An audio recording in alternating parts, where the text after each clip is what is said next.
પાટણના ધારાસભ્ય કિરીટ પટેલને હાઈકોર્ટમાંથી મોટી રાહત મળી। વિધાનસભાની ચૂંટણીમાં કિરીટ પટેલની જીતને પડકારતી અરજી હાઈકોર્ટે ફગાવી।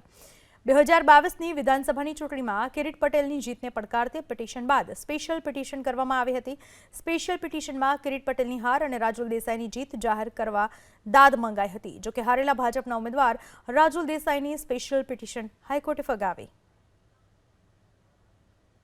મેં જે એફિડેવિટ કરેલું હતું એની અંદર ભૂલથી એફિડેવિટની અંદર એક ગુનાનો રજિસ્ટર નંબર લખવાનો રહી ગયો હતો, પરંતુ એની સામે જે ઇલેક્શન કમિશનના નિયમ મુજબ જે પેપરની અંદર અને ઇલેક્ટ્રોનિક્સ મીડિયાની અંદર જે જાહેરાત આપવામાં હોય એમાં અમે એ માહિતી પ્રસિદ્ધ કરેલી હતી, એટલે અમે કોઈ માહિતી છુપાવી નહોતી।